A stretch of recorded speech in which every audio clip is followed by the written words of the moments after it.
जय मसीह सभी को।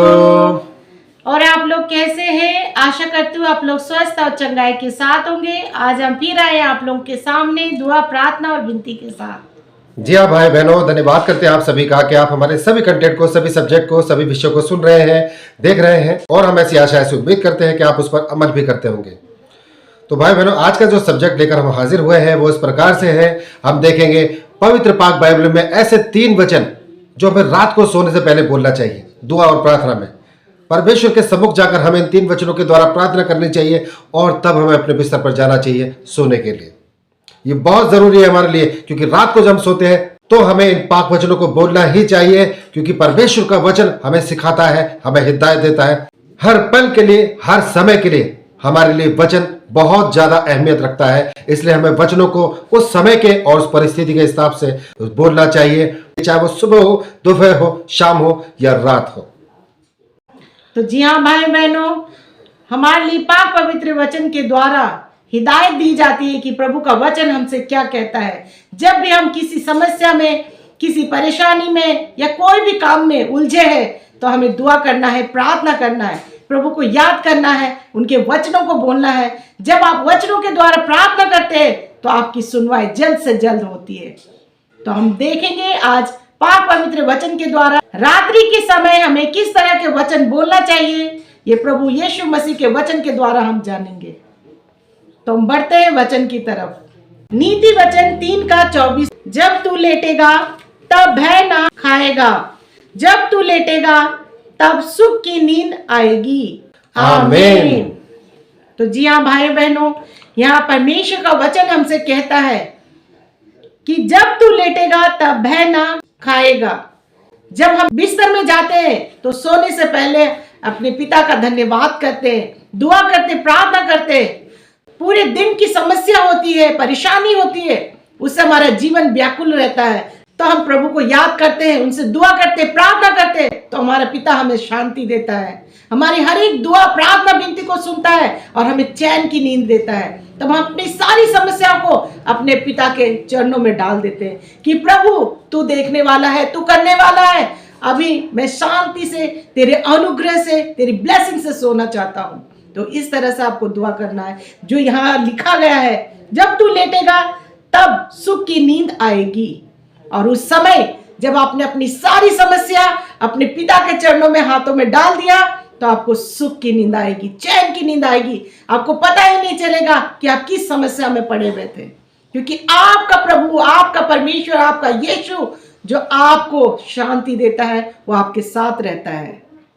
तो भाई बहनों, हम बढ़ते हैं दूसरे वचन की तरफ। तो हम देखेंगे 2 तीमुथियुस का 1:7, क्योंकि परमेश्वर ने हमें भय की नहीं पर सामर्थ और प्रेम और संयम की आत्मा दी है।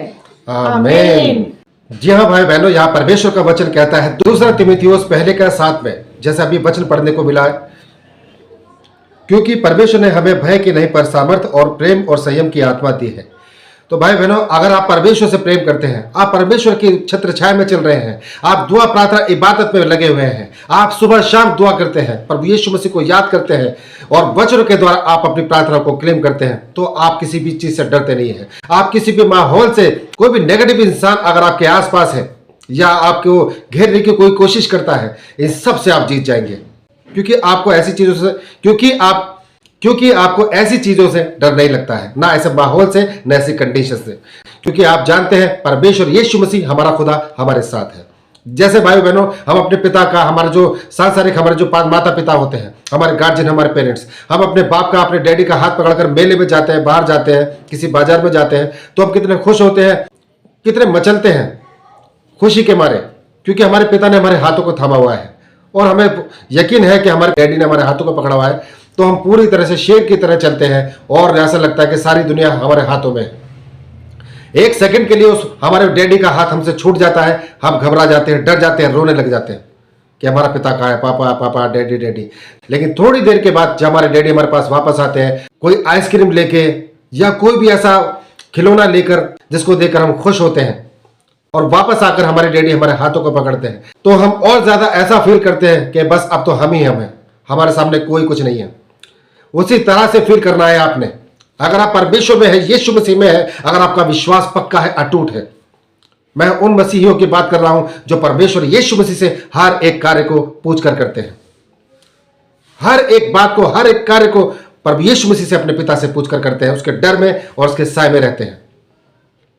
उसी तरह से आपने अपने पिता के हाथों को थामे रखना है और आप निश्चिंत होते हैं, आप निडर होते हैं, आपके अंदर कोई भय नहीं होता, क्योंकि आपको पता है ये जो समस्या दिख रही है पानी के बुलबुले की तरह है, मैं उंगली लगाऊंगा तो ये कुछ भी नहीं निकलेगा।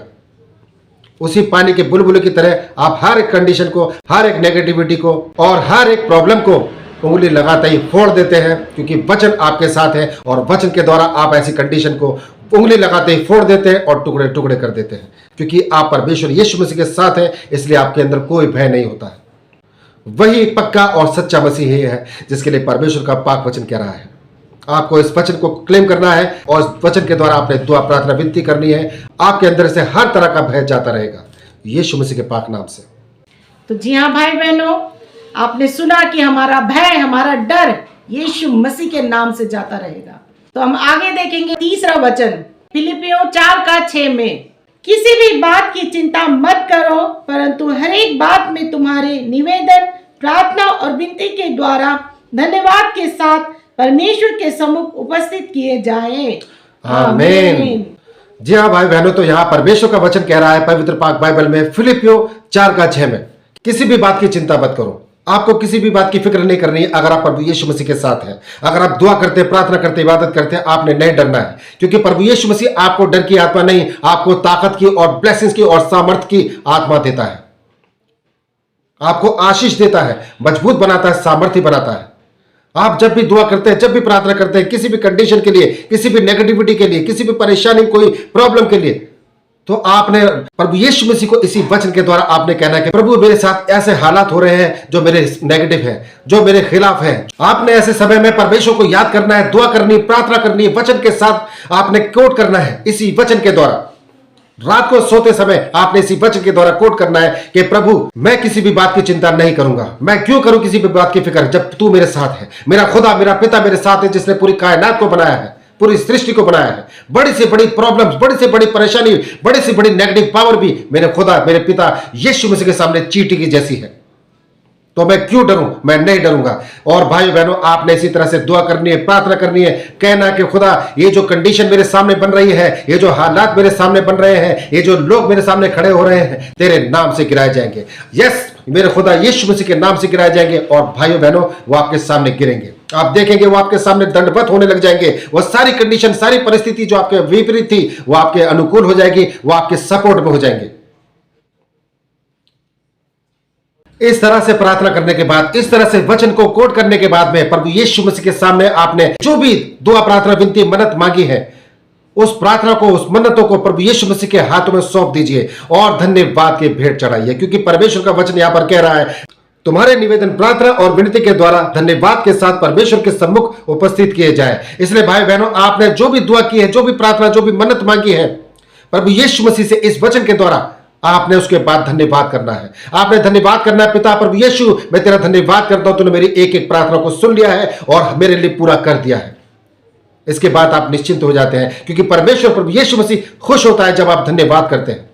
आपने इसी तरह से धन्यवाद करना है, वचनों के द्वारा धन्यवाद करना है। आपने वचनों के द्वारा प्रार्थना में जाना है और धन्यवाद करना है और आमीन की मोहर लगाकर उस काम को पूरा कर देना है, उस दुआ को पूरा कर देना है। तब आपको शांति की नींद आएगी, चैन की नींद आएगी और आपके साथ में परमेश्वर यीशु मसीह की आशीष, ब्लेसिंग्स और उपस्थिति रहेगी। अपने स्वर्गदूतों को आपके साथ रखता है। इस तरह से आपने प्रार्थना करनी है। तेरा धन्यवाद करता हूं, तेरा धन्यवाद धन्यवाद धन्यवाद करता हूं पिता परमेश्वर। खुदा तेरा धन्यवाद करता हूं, तूने मेरे लिए हर एक कार्य पूरा कर दिया है। तेरा धन्यवाद करता हूं, तूने मेरी एक प्रार्थना को सुन लिया है। तेरा धन्यवाद करता हूं। और इसी तरह से आपने प्रार्थना में जाना है भाई बहनों। इन वचनों के द्वारा, इन वचनों को क्लेम करना है, कोट करना है। आपने बिस्तर में सोने से पहले इन्हीं वचन को बोलना है, इन्हीं वचन के द्वारा क्लेम करना है कि परमेश्वर पिता, आपने मेरी सभी प्रार्थनाओं को, सभी दुआ को, सभी मन्नतों को सुन लिया है। जो भी मैंने प्रार्थना आपके सामने रखी है, आपके सम्मुख लाया हूं, खुदावन प्रभु यीशु धन्यवाद की भेंट चढ़ाकर मैं आपके सामने रखता हूं। आपने धन्यवाद की भेंट चढ़ानी है। आपने हर एक दुआ, प्रार्थना, विनती मांगने के बाद में धन्यवाद बोलना है। यही प्रार्थना प्रभु यीशु मसीह को पसंद आती है। अगर आप धन्यवाद करते हैं, क्योंकि धन्यवाद करना इसका मतलब आपको विश्वास है, आपको यकीन है, आपने अपने पिता पर, अपने खुदा यीशु मसीह पर विश्वास किया है और धन्यवाद की भेंट मांगता है हमारा पिता यीशु मसीह।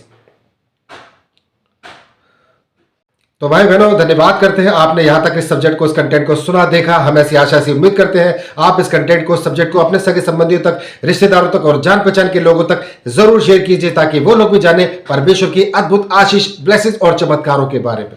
तो भाई बहनों, धन्यवाद करते हैं इस कंटेंट में, सब्जेक्ट में बस इतना ही। कल फिर हाजिर होंगे नए सब्जेक्ट, नए विषय के साथ। तब तक के लिए आप सभी भाई बहनों को हमारा जय मसीह।